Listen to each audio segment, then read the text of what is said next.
Your life does not have to be planned out from Yes. from the first moment. And certainly, the day I left university, I did not know what my next steps were going to be. So you have to learn how to be a diplomat. It doesn't come to you. I can remember as a youngster making mistakes. The better you speak languages, the more doors open.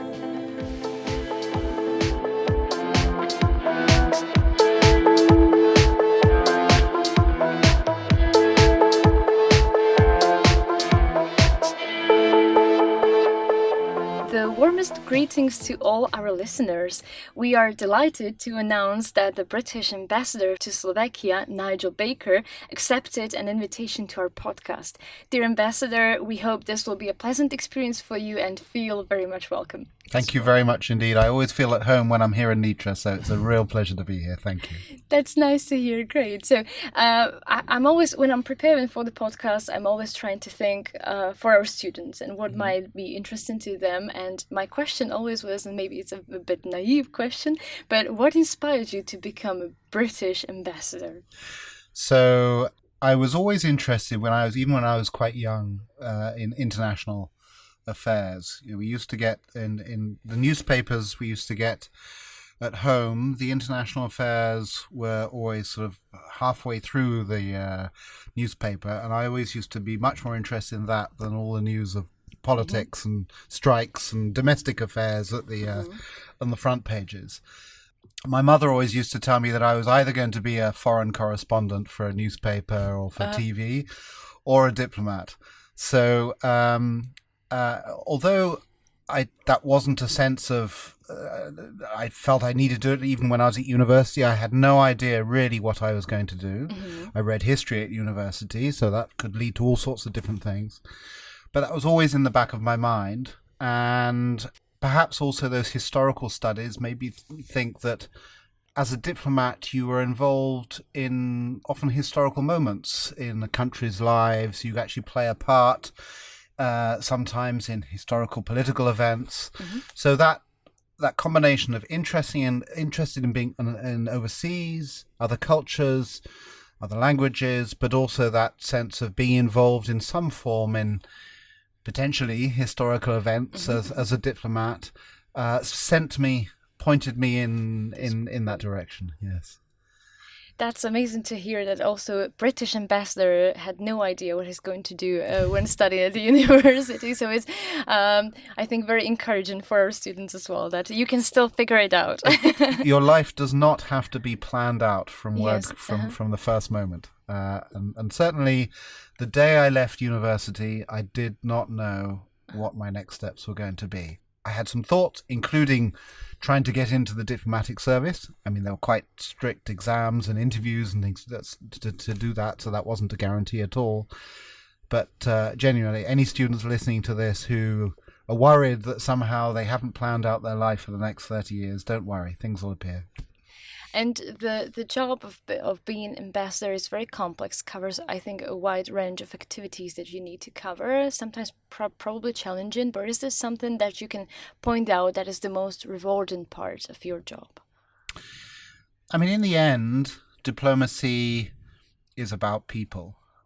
It's about getting to know people. Certainly when you're a diplomat posted in another country, your job is to get to know people who are running the country, of course, but also people in all walks of life, because you're meant to help your capital city, in my case London, understand what makes the country tick, the country to which you're accredited.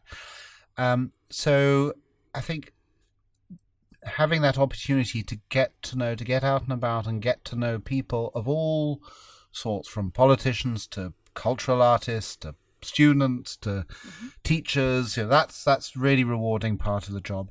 The other element to it is what I would call service. I'm a member of the British Diplomatic Service, and for me, service is an extremely important word. It's about, in a sense, returning to your country what you have received from your country. I received a fantastic education. I was brought up in Britain. The chance to serve my country in a position in public life through the diplomatic service is something that very much motivates me. One can always earn more money in private sector. I did look at sort of things like banking and other areas as well when I was leaving university. But in the end, my drive wasn't the balance sheet, adding up the numbers at the bottom of the of the piece of paper, or even improving my own bank balance. It was getting reward from what I'm doing, and that meeting people and that sense of service is definitely something that inspires me still today. That's to me, it sounds like that sense of purpose, to know what is the purpose of your work, to not just work with numbers. Of course, you can always find some service and how to serve other people, how to serve country. But I think that that's what we are all sometimes missing in our work, maybe when doing academic stuff. Yes, That sense element, of yes. the human element, the service, the purpose. The word you use in English is vocation. Vocation. And it's perhaps more obvious for, say, doctors or nurses or people in those sort of professions, but I think you can have a very strong sense of vocation as a teacher or as a public servant, and diplomacy very much fits into that as far as I'm concerned. So working with people is a rewarding part of your job, but sometimes it's, I think, challenging. So is it interconnected also with something you do not like to do and have to do? Meet also maybe complicated people? Well, you have to meet politicians, and they're always complicated people, I have to say. In a way, a difficult element of diplomacy is, of course, that you are the representative of your country in another country to another government. Governments don't always agree on everything, and so sometimes your job is to communicate the positions of your government to the government to which you're accredited, in this case Slovakia, which may be very different from the point of view of the government to which you're accredited. Even more difficult, and this is where that sense of service and vocation comes in, even more difficult is when your government wants you to communicate messages which perhaps you personally don't agree with. You could say, I don't agree with that, and therefore I'm not going to communicate that message. If you say that, you really have to leave the service. But I think you can loyally transmit even messages with which you don't agree, and be clear in your own mind and conscience that you are doing the right job up to a point. If you have absolutely fundamental, violent, ideological disagreement with your own government on an issue and cannot communicate that to another government, perhaps that is the time when you think, well, maybe I should look for another career. Those are the most complex moments in a way, both when you have to transmit something where you know you will have a disagreement with the people you're talking to, be it the Ministry of Foreign Affairs or local politicians or members of the public in the country to which you're accredited, or when you find the message a very difficult one for you personally. That's where it can be quite complex. And I have had colleagues who have left the diplomatic service because of that, because they just feel they cannot communicate messages that my government is asking them to communicate. And how frequently would you say you have to deal with something like that? So I presume that, again, it's a complex job. So is it really that frequent, or is it a fortunate situation for you where you don't have to deal with that kind of situation that much? Generally not, because the British diplomatic service is not political. So we are not obliged, but we accept that we will be serving governments which will have different political views. In my lifetime, I have been a diplomat serving a British Labour Party government, so left-wing, and a Conservative Party government, so right-wing. And they will have often very different views on many issues. Generally, I have to say, foreign affairs are less ideologically polarized. So there are very, very few foreign affairs issues, the ones that I as a diplomat deal with, that are politically or ideologically complicated. There are a few possibly relating to positions on some sort of military activities. Brexit famously was very divisive in the UK, very, very strong passions for and against. So that was more complicated, and complicated for some of my colleagues to deal with. But generally, I am committed to serving governments of any colour. I know there will be democratic governments. They will live by the rule of law. There are basic values which the British government stands by, which are the same whether or not you have a Conservative, a Labour or another government. And that's, I think, critical. In the end, it is not the ideology, it's the fundamental values of free speech, of democracy, of open market, which as diplomats we are encouraged to engage with, to promote, and that doesn't really change whatever the colour of the government. So I think that can be complicated sometimes, but very few of my colleagues have left for effectively political reasons. In a way, that is also why formally, although I'm serving the government of the day, formally I am His Majesty's ambassador. So formally and ultimately I serve the Crown, which is the institution, the head of state effectively, not the political government of the day. And that also provides that institutional cover, if you like, for your average diplomat or an ambassador overseas. So that is basically the common ground, and you have to find a common ground, whatever the political inclinations, basically. Yeah, that's right. And it, as I said, very, very rare. There are some countries where it's the political element is much more pronounced. Yes. So I think American ambassadors very often change when the government changes. So they're all Democrat for 4 years, and then if there's a Republican president takes over, a lot of the ambassadors change because they are political nominees. There are quite a lot of countries around the world that have a system a bit like that. We really don't. I prefer that stability and that professional acceptance that we are a profession. So you have to learn how to be a diplomat. It doesn't come to you. I can remember, as a youngster making mistakes in the early 1990s that I wouldn't have made now. And you learn. You start as a young diplomat, as a second or third secretary. You're not a fully formed ambassador straight away. And you learn how to become a diplomat and later an ambassador by observing, by seeing ambassadors with whom you serve, by learning your skills, similarly to other professions in that sense. And we've talked a little bit about the challenging part, so I would like to ask about something memorable, something that you are particularly proud of that happened in this time span. So there'll be many, many memorable moments. I mean, one of the wonderful things about diplomacy is you change. Although I've been in the same institution, the Foreign and Commonwealth Office, for 34 years, every 3 or 4 years, my life has completely changed. That I've gone to a different country, into a completely different world, and have to speaking different languages, learning the way of that country. So many, many memorable moments. But I think if I had to pick one of the standout moments, it was probably when I presented my diplomatic credentials from the Queen to the Pope, to Pope Benedict. I was ambassador to the Vatican for 5 years.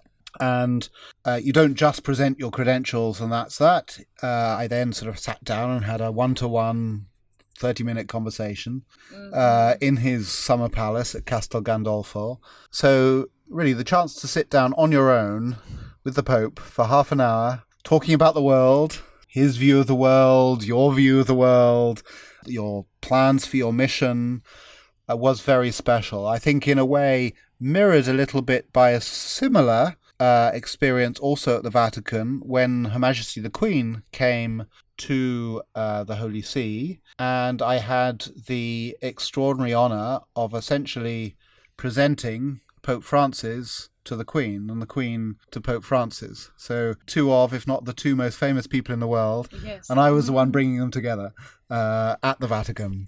you mentioned that there are quite a few things that you would do differently maybe now looking back. Is there anything you are willing to share of those things that maybe you would navigate differently now? I would probably work even harder on learning languages.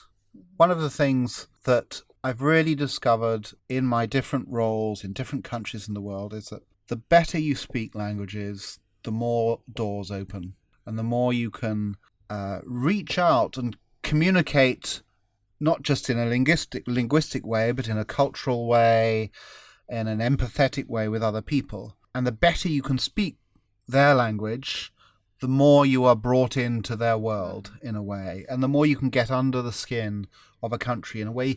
However good an observer of a country, you can never do so if you only have very basic language skills. So, I mean, I've learnt in different countries around the world. You know, I've learnt Spanish and I learnt Italian and I had French beforehand, and Czech and Slovak, in order to serve in Prague and then later in Slovakia. But I'm personally a little bit of a perfectionist. I'm very conscious of the mistakes I make. And I would love just to be able to, for example, Slovak, to speak really good Slovak. Slovaks are always very kind to me when I speak Slovak, and they say, you speak fantastic Slovak. But I'm very conscious that I don't speak Slovak anywhere near like a Slovak can speak Slovak. And having that extra skill, I'd love to speak German. I don't speak German. I was quite good at it at school, but didn't really develop it. And I keep telling my son now, don't be lazy on languages, really, because the doors will open for you. And I think for a diplomat especially, to get under the skin of a country, to understand it, having the language is absolutely essential. So I encourage everybody listening to this, if you've got languages, make them even better, work at them, speak them, practice, don't worry about your mistakes. And if you haven't, go out there and pick a language and start learning. Yeah, I think that would be essential, like speaking the language, because our school system focuses very much on the grammar, learning vocabulary, but then the practice and getting in touch with the language is missing. I think it can be quite, it can be quite scary to speak a language to a native speaker of that language if you've only done the grammar out of textbooks. Mm-hmm. I think you've just got to not worry about making mistakes. And usually people enormously appreciate the effort that you make, and you will improve. I imagine that we also have some students who want to pursue this career, this profession. So what would your advice be to such people who are interested in pursuing international relations or any kind of position in this line of profession? Besides learning languages. Languages is one of them, definitely. I think it's a profession that requires curiosity. You must be interested in other people, in other places, other cultures, open to new experiences, and be ready to experience them. If you don't have curiosity about the world, maybe the banking and the numbers is maybe the thing to do. And part of that curiosity is building up your experiences. The best diplomats I know are the ones who have tried to understand countries and cultures, not just through observing, through reading books, but have really spent time traveling, getting away actually from the diplomatic world, which can be quite formal when you're in the political world. Or I remember one diplomat, I was posted in Bolivia some years ago. It's an extraordinary country that you cannot know just from being in the capital city.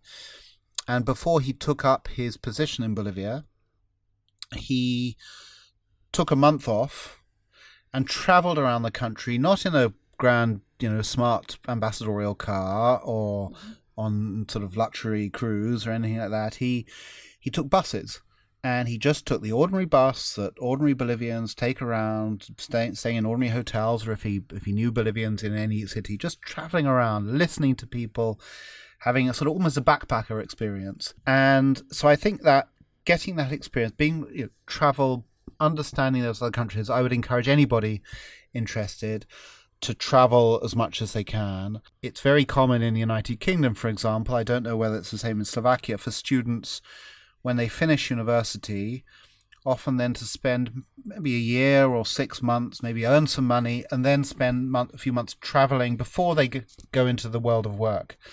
Maybe backpacking, it may be volunteering in an international hospital, or it may be taking part in a project to build a community center in another country, or whatever it might be. First of all, that will always really impress the people who are interviewing you when you're applying to join, say, the Slovak Foreign Ministry. But secondly, it will give you that experience and help you to understand if you have that curiosity, if you have that ability to reach out and empathize with people of different cultures and languages and different lives.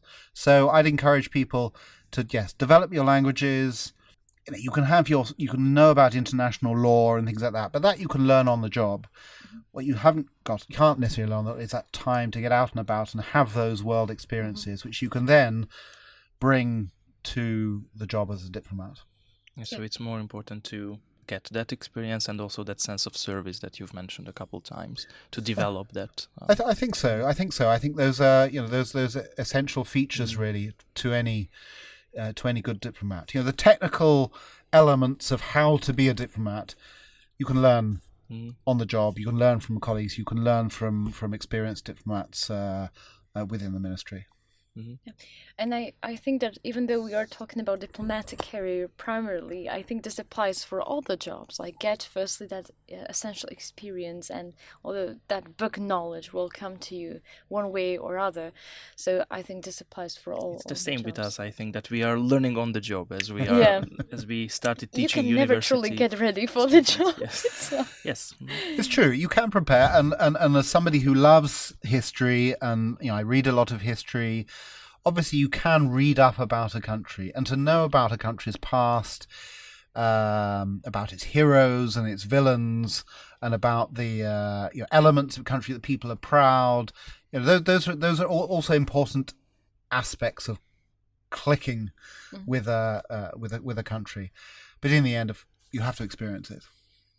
Yes, but your job, as we said already, is very complex, and I think unfortunately, it's not just about traveling and experiencing, but you have a lot of duties, and it all seems to us quite formal. Like, your life is all about diplomatic meetings and transmitting political issues, as you said, and it gets a bit surprising for someone when you mention your son and your family. So I'm very interested. What is your day like, both professionally? What do you do as ambassador in general, but it probably covers a lot of tasks, and what is like when you're with your family? What do you like to do? What are your hobbies? Maybe some special routines, something that might be surprising for our students. Yeah, I can assure anybody listening that I'm not a bot, so I am a real person. Obviously it's a little bit different if you are in your own home country than if you're abroad, but let's take our time in Slovakia, for example. The first thing is to get my son off to school in the morning. So that's usually, and he's like most teenagers, he's not very organized. So he's usually needs to work out what his day is going to be and help him get prepared for the day, and check whether he's done his maths homework before the maths lesson later on. I quite like first thing to actually spend a bit of time just thinking about the day ahead. If I've got a podcast coming up, what are the questions and how I'm going to answer them. Just reflect before I go into the office and when everything starts coming at you, and that's a moment of a reflection. And actually also it's a chance when there's a quiet moment once my son has gone off to school, just to I like to use it to do a little bit of reading about Slovakia that's not directly linked to work. I have a huge book about sort of historic personalities of Slovakia, and I think there are about 200 personalities in it. So I try and maybe read about one of them. It's in Slovak, so it's good for my Slovak as well, and read about one of them each day. And these are Slovak people from history, some very famous, some not so famous. So I think this morning, actually, I did look in the book, and I was reading about, is it Ludovít Novomeský? So there's a poet and a person from Slovak history. So I didn't know anything about Ludovít Novomeský. Now I do. Then, of course, I set off for work just down the hill. The embassy is in the centre of Bratislava, and the residence is up on the hill by Slavín. And usually then the day starts sort of moving quite quickly. We try and have a sort of morning meeting, virtual one with colleagues, just to find out what everybody's up to. Who's doing what. I've usually got a program of appointments. Sometimes it'll be just in the city. Sometimes it'll just be people coming to call on me or me calling on them. Other times they'll be traveling out of Bratislava, To Nitra, for example. to Nitra, for example. So it's just thinking through those. Sometimes there are things. So for the morning, we've had a long weekend. So I just want to make sure we got a report away first thing this morning about the Slovak political situation, for example. Now, the announcement of a new technocratic government has been made. So let's get that away to help London understand what's underneath the newspaper headlines. And then it can be very varied, really. I mean, as an embassy, we cover commercial issues. We have a military defense team that, with the war in Ukraine going on, there's a lot of bilateral cooperation with the Slovak armed forces. We have a political team following the political activities. We're looking at communications issues, how we are projecting our own messages. There may be a cultural activity, perhaps a book presentation that we're doing. So it's not a planning, but then the day sort of starts moving quite fast. Sometimes I'm in the office. So sometimes I'm on the computer looking at reports, reading up on issues, having meetings in the office. Sometimes I don't touch the computer all day, and I'm not a great fan personally of the mobile phone. It's an important work tool, and I'm checking up on the messages I've got and moving through. And then when you get to the evening, generally, perhaps this is the thing that people know most about the diplomatic life, is they always see us going to diplomatic events and parties and things. Somebody said to me once, I always think that ambassadors have a gin and tonic absolutely stuck to their hand. In a way, that's part of meeting people. The best way of meeting people is over a meal, over a drink, when they're relaxed. Because you can have the formal contact, but you have the informal. So that it may be, I don't know, an artistic event, a vernissage or something like that. So it was business and pleasure thrown in. So often I get back home quite late after things. Usually try and spend a little time, a bit of proper time with the family before my son goes to bed. Catch up with the day, preparing for future events. Our house is a house. When we're overseas, but it is also the seat of the British ambassador. So we will have teams of people preparing for the next event, perhaps in the house, or my wife is looking at a menu for a lunch that I'm giving the next day, because we always want our guests to enjoy their food and feel comfortable. So the work day, it's a diplomatic life. It's a huge pleasure, but it's very often 24 hours, a 24 hours day. You got a little bit of time to sleep as well. Thrown in. Never ends. Like, you don't have office hours and that's it. Not really, and that's fine for me. I don't mind that at all. Sometimes there's weekend things. Sometimes you do have to make sure you carve out time for family and make sure you do have that. But for me, it's the variety is what makes diplomacy interesting. And maybe just one follow-up question. How does your son perceive your work? Because recently I've talked to one of my friends in academic life, and she told me that my son always tells me that, when I see you, I know that I'm going to find a normal job, not like yours. So whether you experience something like this, that I don't know how old your son is, but does he have any visions of his future career? Is he motivated to do something similar as you, or does he want to have a normal job? So my son is 14. I think his view has changed as he has got older. One of the fascinating elements of diplomatic life is that you move around a lot. You visit different countries. You learn different countries. But there is a downside to that. It's quite difficult to establish a stable family life in a particular place. So my son, who's 14 years old, but has already lived, not just visited, but lived in 4 different countries. He lived in Bolivia, he lived in Italy, he lived in the UK, and now he lived in Slovakia. I think when children are very small, that's fine. They you can pick them up and move them, and that's okay. But the last move was quite difficult for him because he was 12 years old. He had good friends. He was playing sports in Britain, rugby and cricket, and loving them, which nobody plays in Slovakia. So he had to leave his friends and start to make new ones all over again in a brand new school. It was also extra complicated because it was COVID and therefore there was lockdown and all the rest of it. And I suspect that the next move again will also be a bit tricky for him because he'll just have started making some good friendships here, and then we'll pick him up and move him again to another country. I don't know whether it's. I mean, I remember him saying at some point, "Oh, I'd quite like to be an ambassador too." Of course, maybe he only sees the side of it where I keep reminding him that you've got to do quite a lot of work as a junior diplomat before you become an ambassador. It doesn't just become out of thin air. So I think he quite likes the international life. Although actually, oddly, at the moment, he's 14, so maybe this is a little bit of rebellion. He's decided he's not going to speak languages other than English. So even though he actually understands really good Slovak, he's a good linguist. He's learning Spanish at the moment at school as well. But he's just not speaking, so he'll talk to people in English rather than Slovak, even though Slovak is quite good. So, but I think that's completely natural. To be dragged out of your environment and put in a new place and have to make new friends. So that's quite tough. I think for my wife, it's packing with my wife, we've served in. She's joined me in many different countries. You pack your life every time. You have to put everything into boxes. Sometimes you're storing stuff, sometimes you're moving, and then unpack it all again and restart things. And again, she is Slovak. I met her, in fact, when I was in Slovakia on my first posting many years ago. And she always joked with me that she told her parents because her parents traveled a lot internationally. She was from a village in Slovakia. She said, I will never want to meet and marry somebody I only want to meet somebody from my own village because I'm fed up with all this traveling. I mean, she made a mistake. She married a diplomat. So she's had to get used to that from now on. It's very strange to be the wife of a British ambassador in her own country.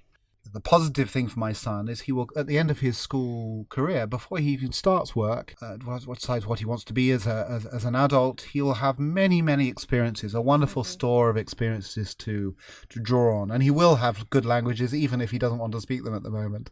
So it's a great start for him, but I don't underestimate the challenges as well. You mentioned that you traveled a lot, and now you're here in Slovakia, so I think that you have many countries to compare. So how do you like Slovakia? Is it in any way similar to maybe UK, your home country, or is it different in some way that we wouldn't expect? What is your view of Slovakia, of Slovak people, or a country, political scene? I suppose the most obvious difference between United Kingdom and Slovakia is we're surrounded by water and you're surrounded by land. So that itself, geography has impact on mentality, on the way you look at things. Geography and obviously the history that comes with that. I think the British are quite a sort of self-dependent nation in a way. We're used to having that watery protection, developing in our own way. You could say that our disagreements with the European Union flow a little bit from that very different experience that come from geography and then impact on history. During World War II, when the whole of the continent was occupied either by the Germans or by the Russians, we were not, because there's that water between us and the rest of the continent. So that is important. And in a way, sometimes I say, the nation which is very exotic to us, but where we often share many mentalities with, are the Japanese, which sounds very odd, but they also are an island nation. And there's a reason why British people are quite comfortable in Japan, and Japanese find themselves quite comfortable in Britain for these reasons. With Slovakia, I think, so that historical difference is real. I think the other big historical difference, cultural, is that Britain was the centre of a global empire. We projected our culture, our society, our values globally, to the extent that for a period, a quarter of the world was basically run from London in some form or another. That has generated different mentality. I would say sometimes we have a tendency to overestimate ourselves, a little bit of a superiority complex, if I can put it that way, which comes from our history. It makes us very confident. There are good sides to that and bad sides to that, but it makes us confident in projecting ourselves. Many countries in the world now have parliaments structured on the British Parliament, constitutions based on the evolved British Constitution. systems of law that have emerged from British systems of law. So that gives us a very different way of looking at things. Slovakia is almost the opposite in that sense. Slovakia, you talk about the sort of 1,000 years of being under somebody else, under the part of the Hungarian kingdom, or the Austro-Hungarian Empire, sharing a republic with the Czechs in Czechoslovakia, but probably, it's fair to say, as a junior partner in that Czechoslovakia. So I think Slovaks have a tendency, if anything, to underestimate themselves, perhaps a little bit of a inferiority complex. It's always dangerous to generalize about these things, but in general terms. And I think British have this tendency to project themselves. Slovaks have the tendency not to project, and therefore people miss out on hearing about, knowing about Slovak culture, achievements, history. And I think I'd love to see Slovakia and Slovaks projecting themselves more, because I think you have a huge amount to contribute. I mean, now there are a lot of Slovaks now who live in Britain. In fact, it's your second largest community overseas after the community in the Czech Republic. So British people are starting to learn more about Slovakia. People are coming on holiday here. I think that's really positive, because generally they hear and learn positive things. They love it when they come to Slovakia. They love your countryside. They love your history. They love your cities. Most of all, they love meeting Slovaks. Thank you. So the last question that we had in this section was if there are any upcoming projects or initiatives that you would like to share with us. Anything that the UK Embassy is working on, anything related to some relations, UK-Slovakia relations. So there are always projects and ideas. I have a very creative embassy, and we like to be doing interesting things sort of in terms of the relationship between our countries. Just earlier this year, we signed a what we call a sort of strategic joint declaration, which projects bilateral Slovak-British relations in a whole range of areas forward into the future, which I think was an important thing to do.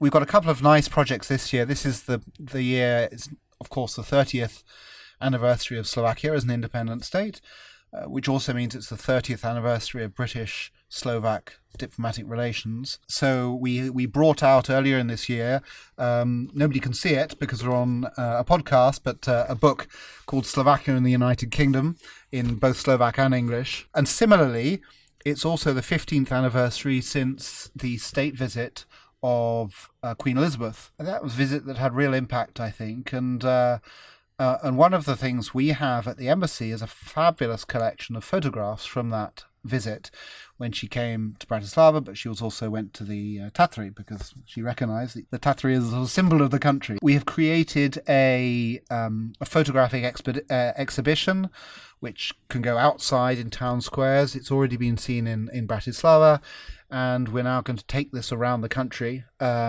presenting it. It'll be in different cities around Slovakia. We're still sort of developing the list of cities, but I think the first city on this sort of country tour, is going to be Košice. Having the exhibition was set up outside in the town square. Hopefully, open it with local mayors or others, and because it'll be outside, as happened in Bratislava last summer, hopefully just many thousands of people will have a chance to see it, remind themselves of the visit, see how the head of state of another country, in this case Great Britain, enjoyed herself here in Slovakia, was honoured to be here, and maybe a little insight through pictures that nobody will have seen into the state visit. So that's another nice project we've got planned for this year. Just as a side note, I think you can put the title and the author in the description of that book, or if you have any link that you would like to share. So in fact, there is a link. Thank you for reminding me of that. I mean, the book is called Slovakia and the United Kingdom, the first 30 years, or Slovensko a Spojené kráľovstvo prvých 30 rokov.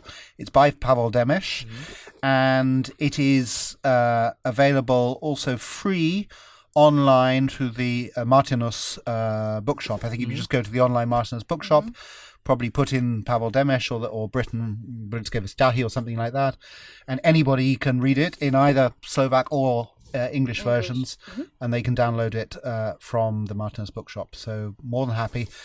I'll give you a hard copy book for the faculty, so everybody's got it. Thank you very much. But you can get it online too. Okay, great. So for our listeners, the link is now in description.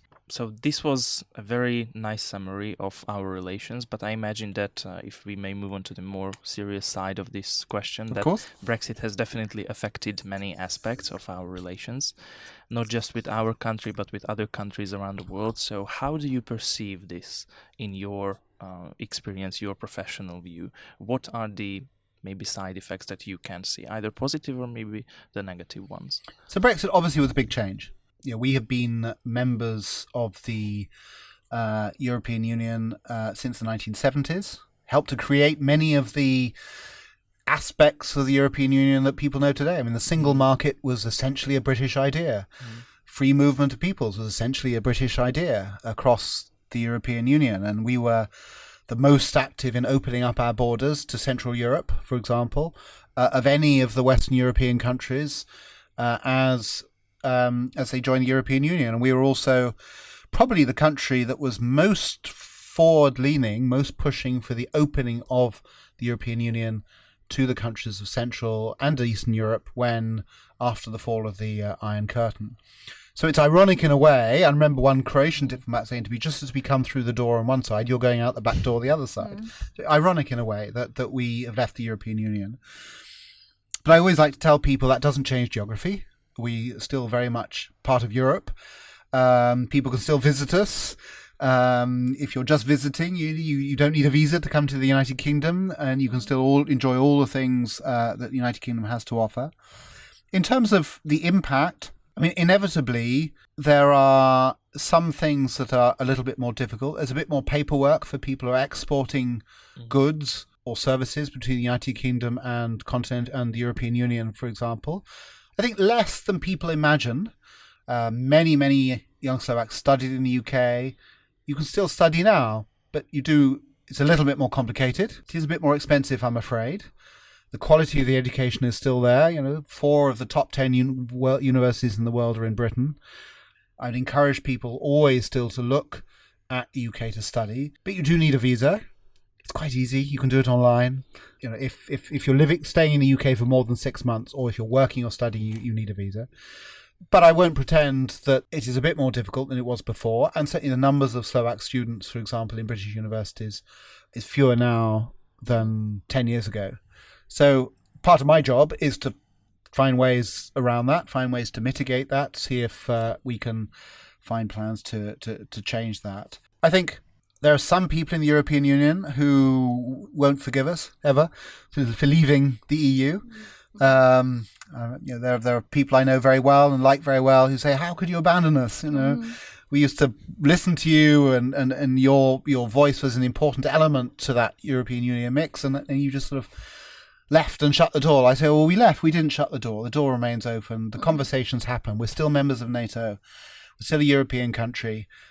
British ministers still travel the world. We've had, with the war breaking out following the Russian invasion of Ukraine, Britain is actively, maybe one of the most active supporters of Ukraine, and through NATO, working very closely with all of our allies, including Slovakia and Central European countries. So that hasn't changed at all. If anything, we're opening our energies and more dynamic. But it was a big change, and it's something we are still, I think, adjusting to, both Britons and countries that used to be in the same European Union room as us.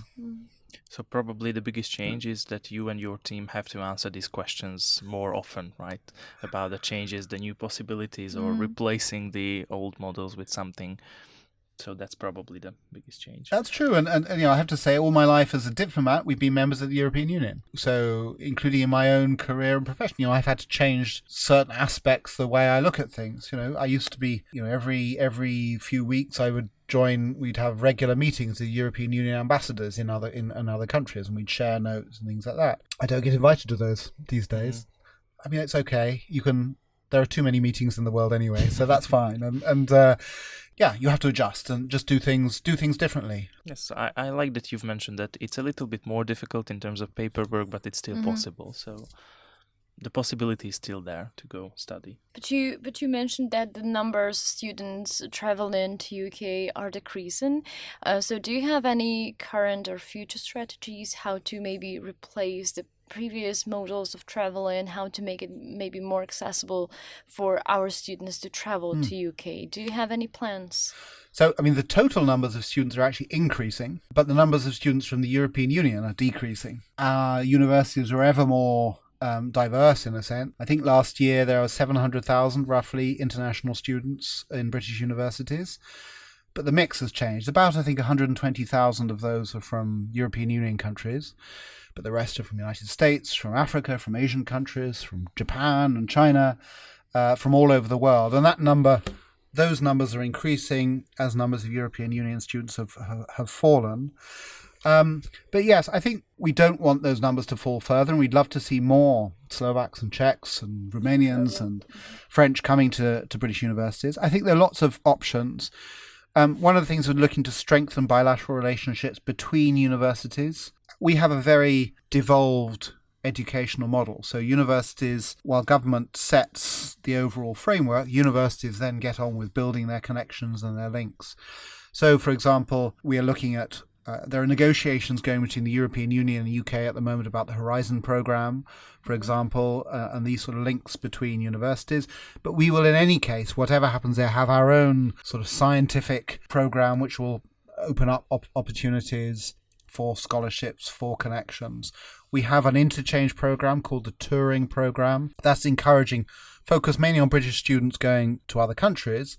But of course, they're building links with the universities that they're travelling to. Not many yet come to Slovakia, but we hope to increase that. Another area of major, I think it's a really big new area in education, is transnational, what they call transnational education, which is links between universities where universities, say in one country, can offer degrees awarded by a university in another country. And there's still interchange because students will still travel between the two countries, but perhaps, particularly where cost is a factor, where it might be too expensive for a student to spend 3 or 4 years in a British university, but maybe through transnational education, through a link between their university in Slovakia and the British university, they can maybe follow a course and get a qualification, perhaps at Oxford University or at Manchester University, while doing a lot of the study still in their own country, and then having shorter visits to the UK, which